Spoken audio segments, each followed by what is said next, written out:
Wyatt Calloway walked into the Kingsley conference room carrying inheritance papers for an abandoned airfield, mud still clinging to his boots and a jacket worn thin at the shoulders. Evangeline Kingsley looked at him the way a woman looks at someone dragging in the wreckage of a life that never mattered to her. She smiled coldly and called his inheritance a dead slab of concrete sitting in a pasture nobody wanted. The whole board laughed along with her. Wyatt did not argue. He simply set an old brass key on the polished table and said nothing else. 3 hours later, the abandoned airfield lit up from beneath the ground, and a buried system announced a secret worth $4,800,000,000. If you enjoy stories where arrogance finally meets its match, press subscribe now so you never miss what happens next. The story begins in a small town called Briar Glen, Oklahoma, where a forgotten airstrip named Calloway Field had sat untouched for decades. The runway had cracked into a mosaic of gray fragments. The terminal windows were coated in years of dust, and weeds climbed past knee-height along the fence line. Locals treated the place as a punchline, a rusted relic nobody bothered to mention except as a landmark for giving directions. It had once been useful, but time had buried that usefulness under neglect and indifference. Nobody driving past it imagined it held anything more than broken asphalt and old memories.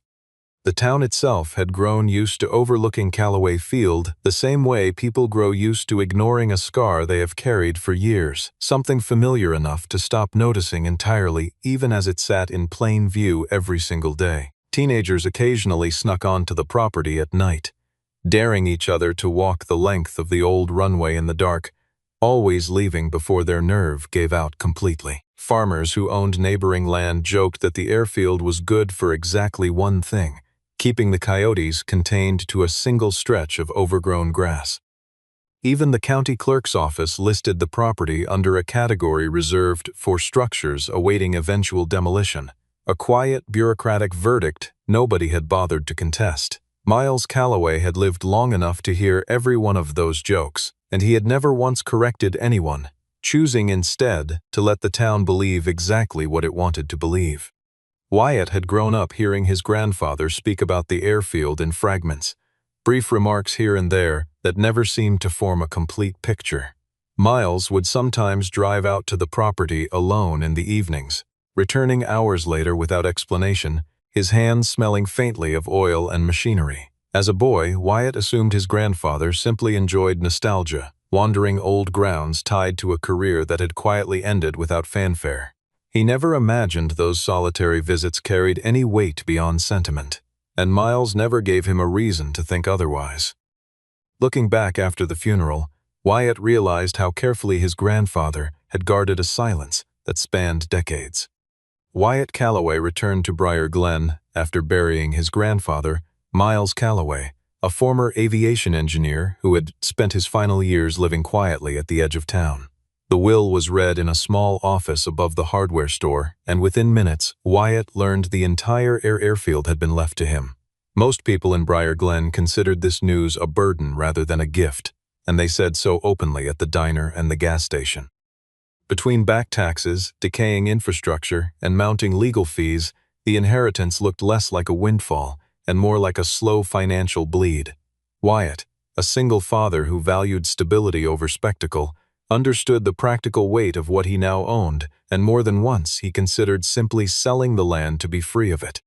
Inside a wooden box his grandfather left behind, Wyatt found an old brass key, a hand-drawn map of the runway, and a note written in Miles's steady handwriting. The note read simply that he should not sell the sky before he understood what was buried beneath the ground.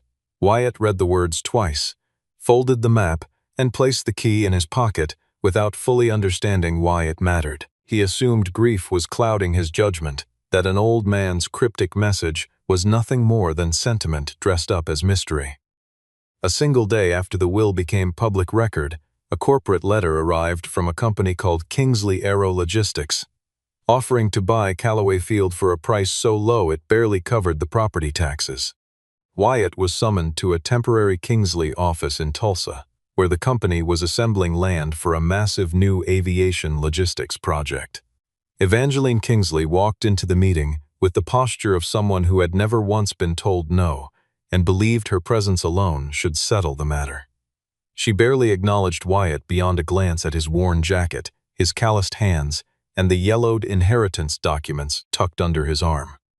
Her financial advisor, Preston Waverly, laid out a formal offer of $180,000, far below any reasonable valuation for the land. Preston explained, almost bored, that the airfield had no operating certification, no commercial routes, and by his estimation, no future worth discussing. The conference room itself seemed designed to remind visitors of their place, all glass walls and polished steel, with a skyline view meant to intimidate rather than welcome.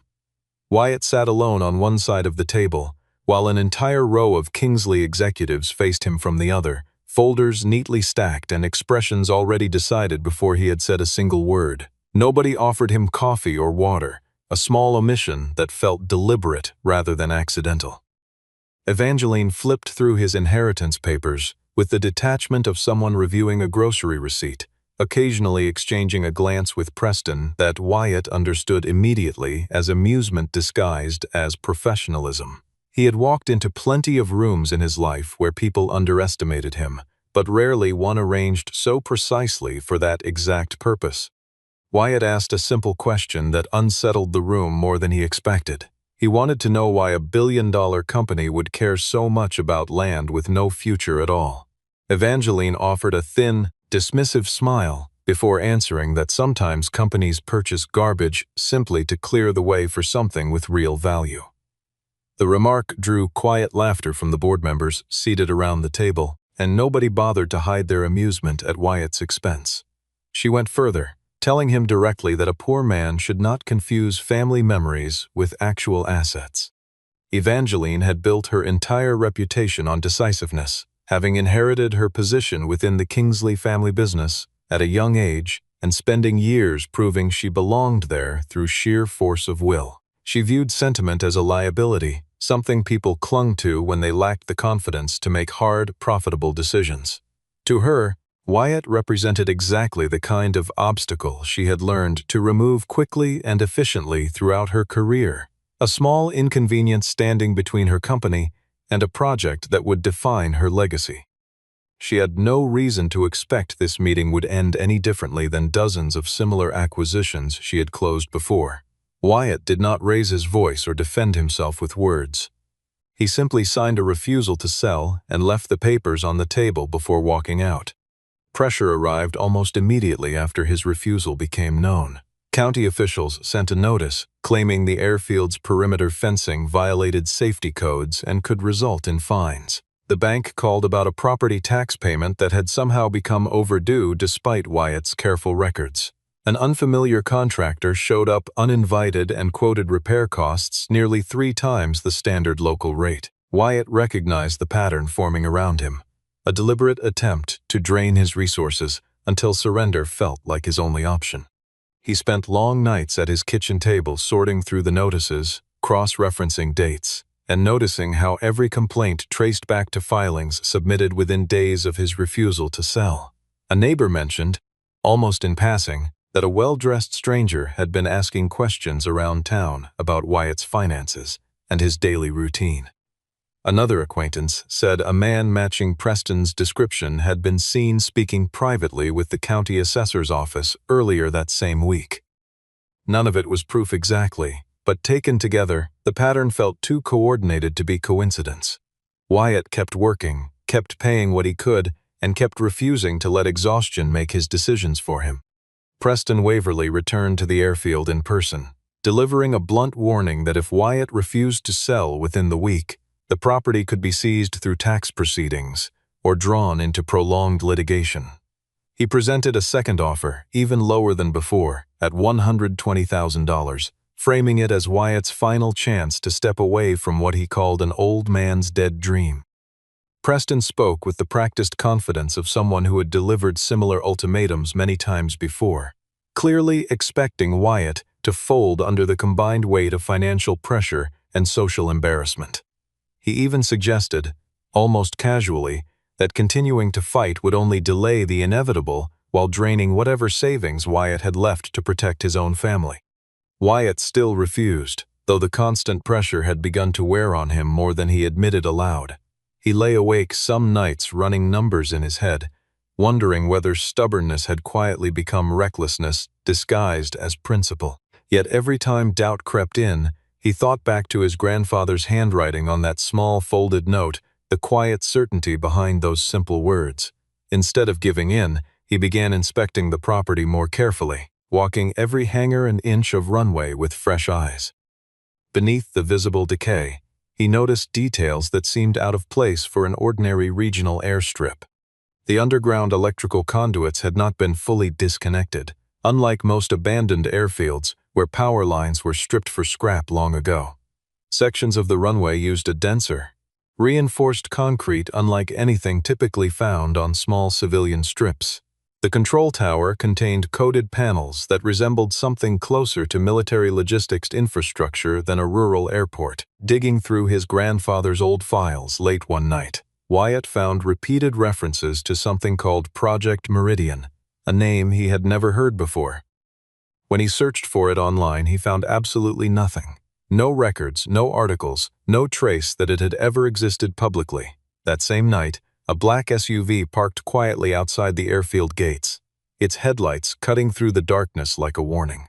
The SUV belonged to Harlan Whitcomb, an aging attorney who had once worked closely with Miles Calloway decades earlier.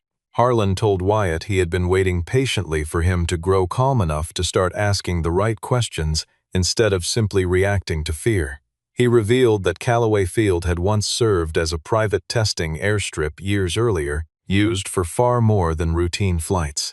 It had functioned as a testing ground for automated cargo routing systems, heavy-load runway engineering, and an underground cable network connected to a decommissioned military transport corridor. Miles Calloway, Harlan explained, had partnered directly with the early founder of what eventually became Kingsley Aero Logistics before everything collapsed under a legal dispute. After that dispute, Kingsley grew into a sprawling corporate giant, while Miles quietly retained the airfield along with a hidden stake in the underlying technology.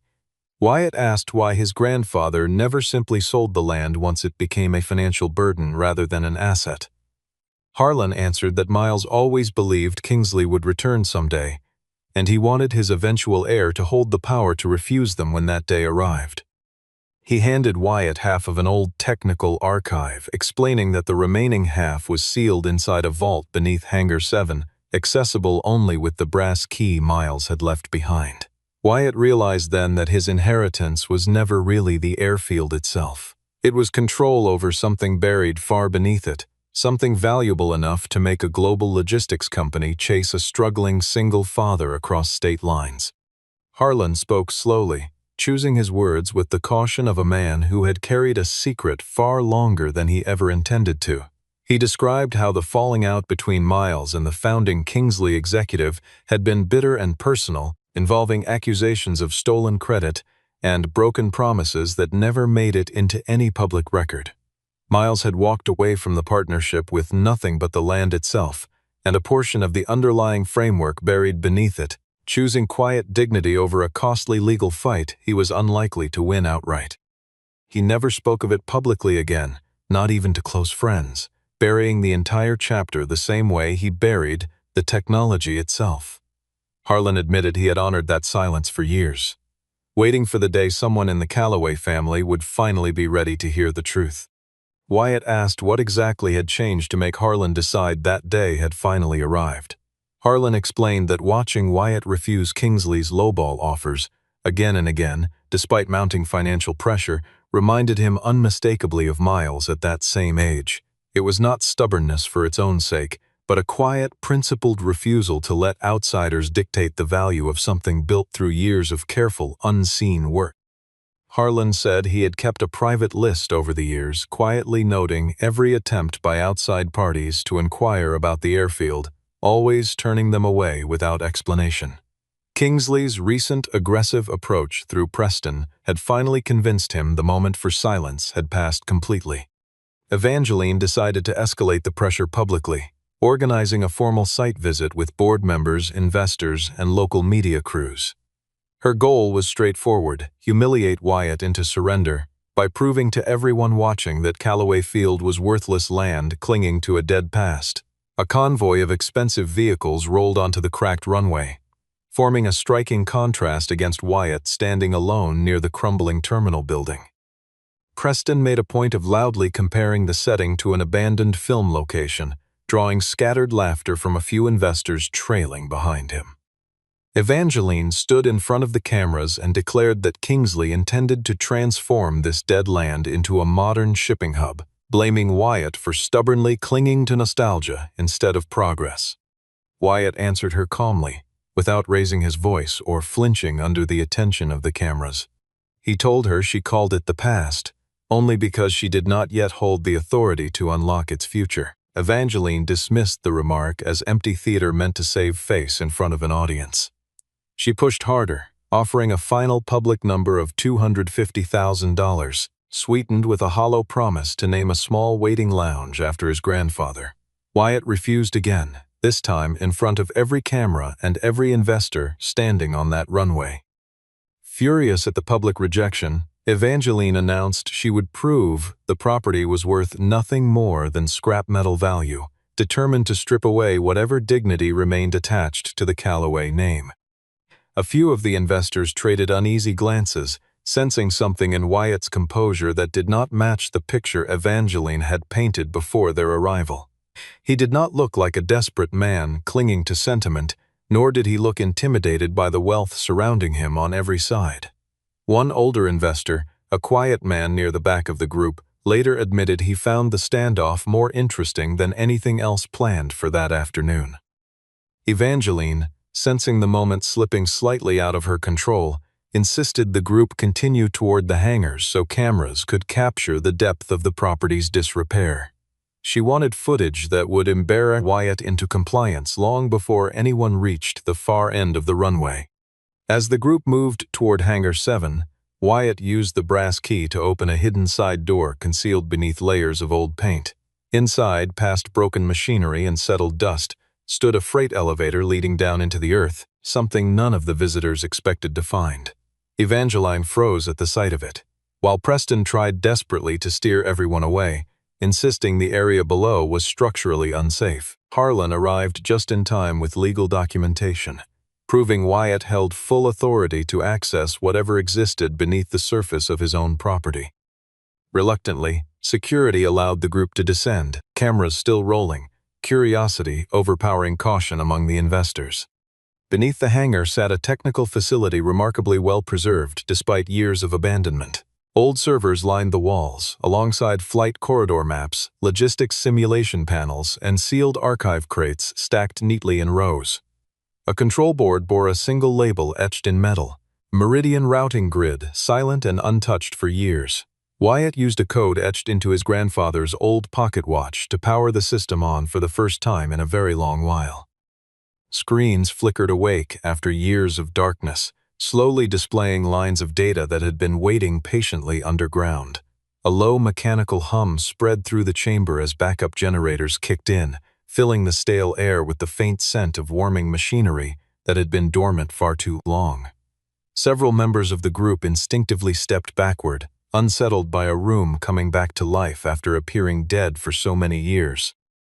The system confirmed ownership in plain, unmistakable text across the main display, naming Callaway as the primary controlling heir of the entire Meridian asset. The mood in the room shifted instantly, the earlier laughter replaced by uneasy silence spreading across the group. Evangeline stepped closer to the screen, recognizing symbols and formatting nearly identical to the technology framework her own company depended on for its massive upcoming project. What had been mocked minutes earlier as worthless now appeared to sit at the very foundation of everything Kingsley was preparing to build. Harlan addressed the stunned board directly, explaining that Project Meridian was an automated cargo routing system Miles Callaway had helped design decades earlier. It included far more than software alone, encompassing infrastructure rights, runway certifications, underground signal stations, and legal access to an experimental flight corridor still active beneath their feet. One of the younger engineers accompanying the investors leaned toward the screen, whispering to a colleague that the routing architecture looked more advanced than anything currently deployed across Kingsley's active network. He said it quietly, almost to himself, but the remark carried far enough for Evangeline to hear every word of it. Preston tried once more to downplay the discovery, suggesting the system was likely outdated and irrelevant to modern operations. Wyatt simply pointed to a status indicator glowing steadily near the bottom corner of the screen, still actively synced to an external corridor network after all these years of silence. The realization that this forgotten basement had been quietly running in the background the entire time settled over the room like a physical weight. Kingsley Aerologistics was preparing to finalize a contract worth $4.8 billion to build a high-speed cargo network spanning multiple states. That contract, Harlan explained, required documented proof of control over the original Meridian corridor, proof that existed only here, beneath Callaway Field. Without this specific site, Kingsley possessed nothing more than branding and ambition, lacking the technical and legal backbone required to move forward. Evangeline tried to argue that Kingsley had owned Meridian outright for years, but Wyatt opened a sealed document proving otherwise. Inside were original signatures from both the founding Kingsley executive and Miles Callaway, splitting foundational ownership equally until the project was formally reactivated. Preston's face drained of color as the implications settled across the room. Grant Ashford, chairman of the Kingsley board, ordered the media crew to immediately stop filming, but the damage among the investors had already been done. Every person standing in that basement had witnessed the discovery firsthand, and there was no undoing what they now understood. Wyatt did not need to raise his voice to make his point land, with full weight. He simply told Evangeline that the worthless inheritance she had mocked in front of her board had just become the single condition standing between her and the survival of her most important project.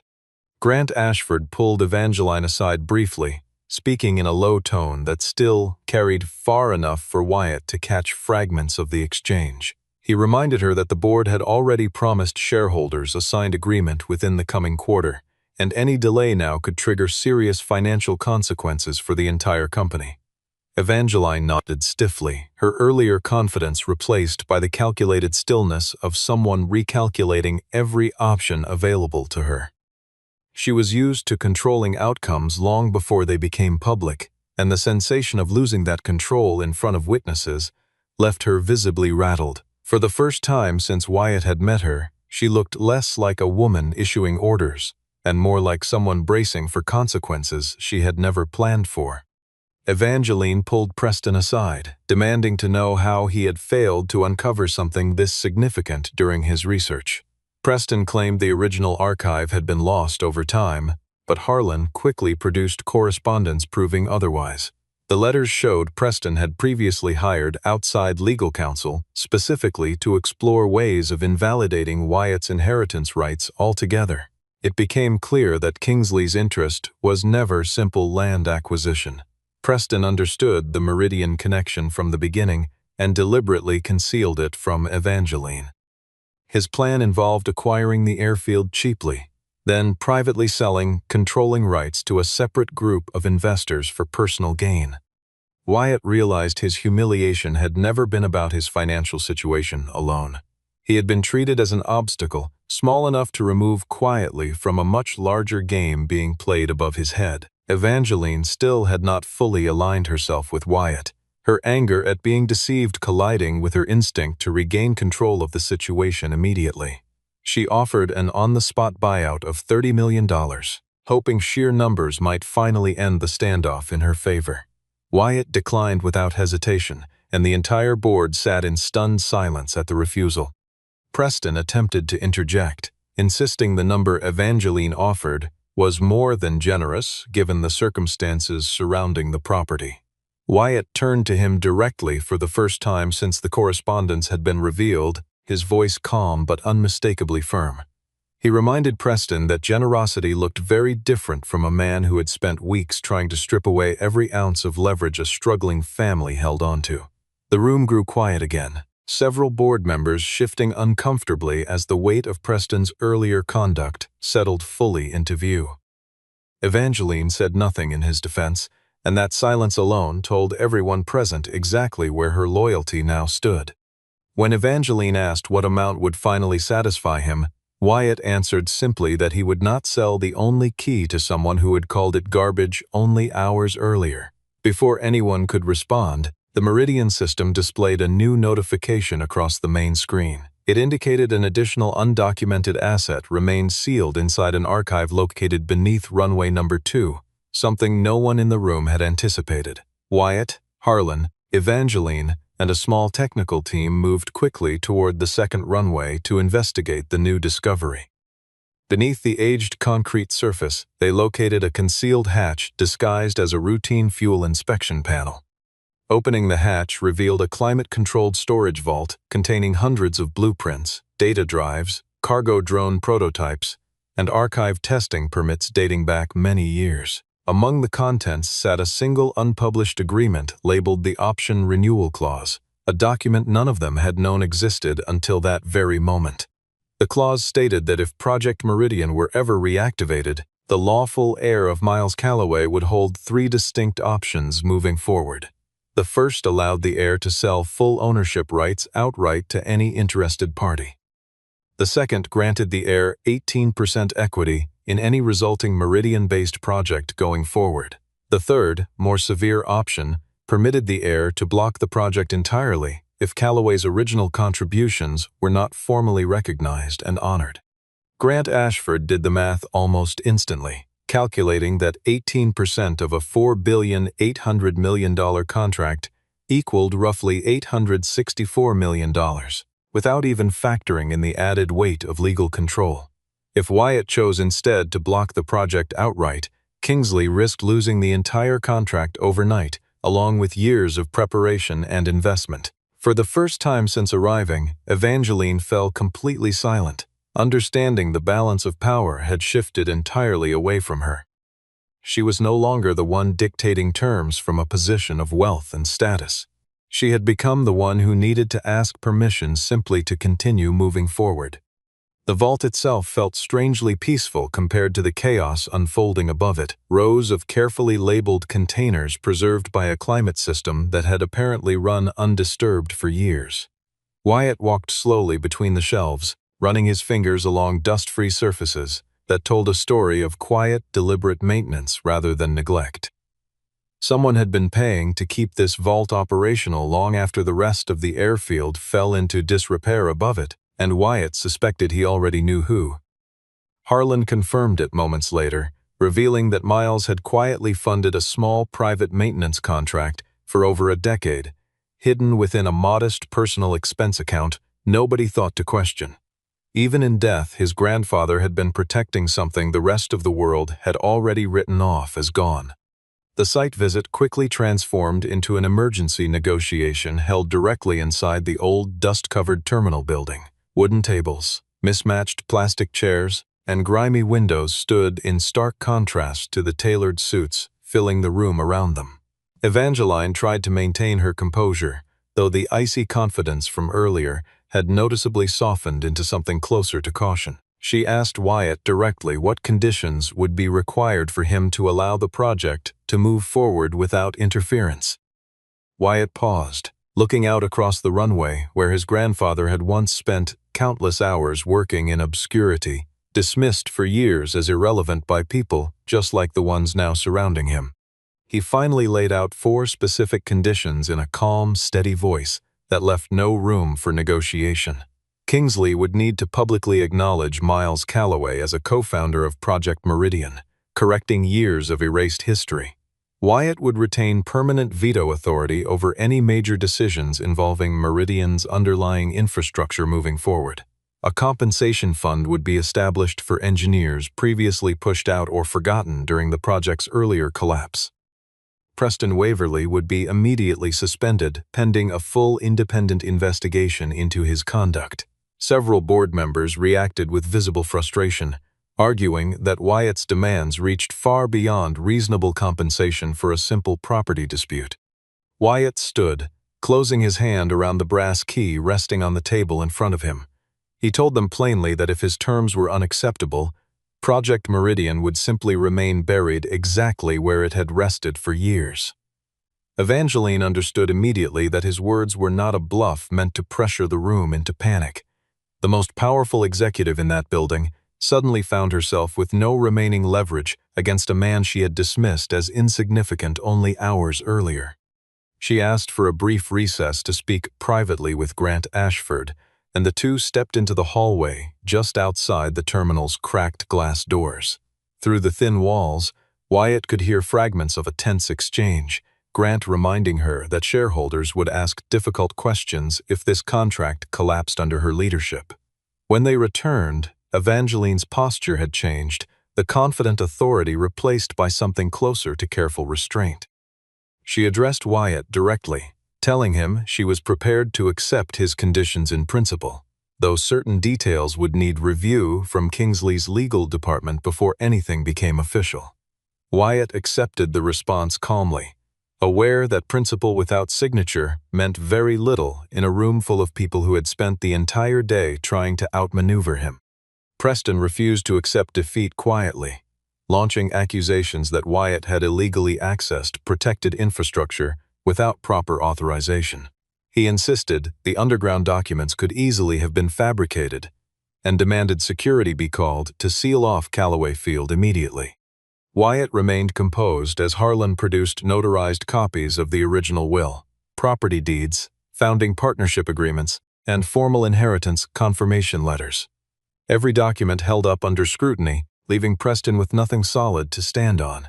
Shifting tactics, Preston attacked Wyatt personally, calling him an underqualified single father with no business managing technology of national significance. The remark landed with an uncomfortable chill across the room, drawing visible disapproval even from members of Kingsley's own board.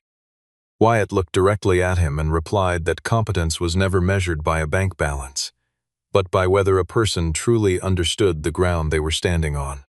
Moments later, a technical staffer discovered that Preston had attempted to send an email requesting the deletion of Meridian data from one of Kingsley's secondary servers. That email had automatically synced into the archive system buried beneath Callaway Field, preserved without his knowledge. The staffer read the message aloud to the room, her voice steady, despite the tension thick enough to feel physically present. Preston tried to explain the email away as routine data management, but the timestamp placed it only minutes after the discovery of the Meridian system that same day. Nobody in the room believed his explanation, and even his closest allies on the board began quietly distancing themselves from him. Grant Ashford suspended Preston on the spot, in front of the very board members he had spent months manipulating for personal gain. Security escorted him from the building later that evening, though he continued insisting loudly that he had only been protecting the company's best interests the entire time. The man who had spent weeks pressuring Wyatt into selling for pennies on the dollar had just been exposed by the very system he tried to erase. Evangeline stood quietly amid the wreckage of her own boardroom drama, no longer able to hide behind confidence or status. She understood now that her biggest miscalculation had never been about undervaluing a piece of property. Her true mistake had been undervaluing the man standing directly in front of her from the very first meeting. In front of the remaining board members, she offered Wyatt a genuine apology, not the hollow, polished kind reserved for public relations damage control. She admitted she had used her position to belittle him, dismissed his family's legacy as meaningless, and allowed her own arrogance to nearly cost the company everything it had worked toward. Wyatt did not immediately offer forgiveness, telling her clearly that an apology only carried weight when paired with real action. Evangeline agreed to sign a formal memorandum right there inside Callaway Field, permanently recognizing Callaway family rights, confirming Preston's suspension, launching a full investigation, and naming Wyatt as strategic infrastructure partner over Project Meridian going forward. The board took an informal vote, and the majority approved the terms, understanding they no longer held any leverage to refuse. A junior associate scrambled to draft the memorandum by hand, using a laptop balanced on a dusty counter that had once served as an airline check-in desk decades earlier. Nobody complained about the makeshift setting, the urgency of the moment overriding any concern for formality or comfort. Harlan reviewed each clause carefully before allowing either party to sign, insisting on precise language that left no room for future disputes or reinterpretation. Wyatt watched quietly as the document took shape, thinking of the countless nights his grandfather must have spent imagining exactly this kind of reckoning without ever knowing whether it would actually arrive. When the final draft was ready, the room fell quiet in a way that felt entirely different from the tense silence earlier that day. Evangeline signed first, followed by Wyatt, his signature steady despite everything that had unfolded that day. As pen met paper, the Meridian system displayed a final message across its glowing screen, confirming that reactivation had officially been authorized. The airfield, once mocked as a dead, useless relic, had just been resurrected in front of the very woman who once wanted it erased entirely. Night settled over Briar Glen, and for the first time in many years, Callaway Field lit up from end to end. Runway lights switched on row by row, stretching like a glowing pathway across the dark, quiet fields surrounding the town. Investors, engineers, and board members stood in silence, watching a transformation none of them could have predicted only hours earlier. Nobody laughed anymore, and the cracked concrete no longer looked like decay, but instead resembled the scars of something that had quietly survived years of neglect. Wyatt stood near the control tower, calm and unhurried, watching the lights stretch out ahead of him without any need for celebration or applause. Harlan approached quietly, saying he believed Miles would have been deeply proud of what his grandson had accomplished that day. He mentioned, almost as an afterthought, that Miles had once told him the airfield would only truly come back to life once someone stood on that runway who cared more about protecting it than profiting from it. Standing there in the glow of the newly lit lights, Harlan finally understood exactly what his old friend had meant all those years ago. Wyatt said little in response, simply nodding as he looked out across the field his grandfather had spent decades quietly guarding without ever explaining why. Evangeline walked over and asked Wyatt why he hadn't simply accepted a high offer and walked away from all the pressure months earlier. Wyatt answered that certain things should never be sold back to the very person who once tried to bury them completely. She had no argument to offer in response, standing quietly beside him as the runway lights illuminated the open field. A light breeze moved through the tall grass at the edge of the property, carrying with it the faint hum of the reactivated systems below their feet. For the first time in longer than she could remember, Evangeline felt something closer to humility than ambition settle over her. She admitted quietly that she had built her entire career believing leverage was the only language people truly respected. Standing on that runway, watching a man she had once mocked hold steady against every pressure her company could apply, she began to question whether that belief had ever really served her well. Wyatt did not offer easy reassurance, nor did he pretend the day's events had erased months of deliberate cruelty aimed at him and his family's legacy. He simply told her that respect, unlike leverage, could not be manufactured overnight, but it could be earned through consistent action over time. For the first time, Evangeline understood that real power was never about forcing someone to sign away everything they had. It was about recognizing exactly when to step back and allow something honest the chance to survive. Months later, Callaway Field no longer resembled the abandoned wreckage it once was, though the original weathered sign remained untouched at the entrance. It had become the primary testing hub for Project Meridian, while Miles Callaway's name was placed prominently in the main lobby, not as a symbolic gesture, but as long overdue recognition. Preston Waverly faced a formal investigation for concealing records and manipulating the original land acquisition process from the very beginning. Grant Ashford retained his chairman position, though he now operated under Wyatt's permanent veto authority over Meridian-related decisions. Evangeline remained chief executive, though her approach to leadership shifted noticeably, no longer equating a person's financial status with their actual worth. Wyatt never transformed into a flashy, attention-seeking millionaire chasing recognition or luxury. Instead, he used his share of the project's proceeds to restore the airfield properly, support the engineers once discarded during Meridian's earlier collapse, and protect family assets vulnerable to large corporations looking for an easy acquisition. He established a small scholarship in his grandfather's name for local students pursuing careers in aviation engineering, quietly funding it without ever seeking public credit for the gesture, preferring instead to let the work itself speak on his behalf. The town that once joked about Callaway Field being good for nothing more than containing coyotes now pointed to it with a quiet, genuine pride they had never expressed before. Harlan retired from active legal practice not long after the memorandum was finalized. Though he remained a trusted advisor, Wyatt continued to consult whenever new complications arose. Grant Ashford, despite his earlier discomfort with Wyatt's demands, eventually admitted in a private conversation that the veto authority had made the company more careful and more honest in its long-term planning. Preston Waverly's investigation concluded months later, resulting in his permanent removal from the industry and a settlement that quietly compensated several of the engineers he had once helped push aside. None of it undid the damage completely, but it offered something closer to accountability than most people in his position ever faced. In the final scene, Evangeline stood beside him, watching the newly lit runway stretch into the darkness ahead of them. She admitted quietly that she once called this very place useless, without a second thought. Wyatt replied that she hadn't seen it clearly back then, only through the eyes of someone who mistakenly believed she already owned the sky above it. A cargo test aircraft lifted off from Callaway Field moments later, its engines echoing across the open Oklahoma landscape as it climbed steadily into the night sky. On the ground below, Wyatt stood still, the old brass key resting quietly in his palm, the weight of it somehow lighter now than it had ever felt before.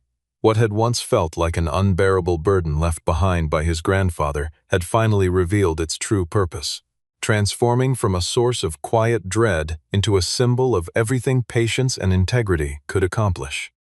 He thought of every person in Briar Glen who had once laughed at the idea of him owning anything worthwhile, and he felt no need to prove them wrong beyond simply continuing to do what was right. It stood as a lasting reminder that some secrets only surface when the person carrying them refuses to sell themselves short, no matter how loudly the world insists that they should.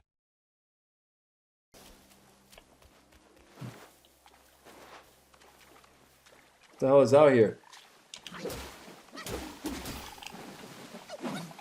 Froggy?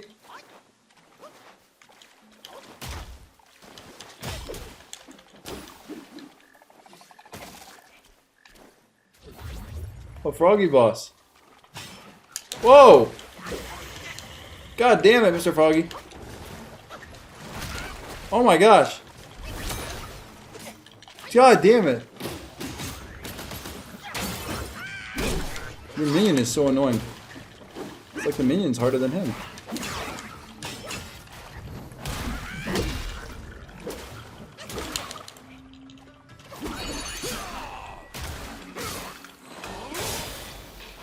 Oh man.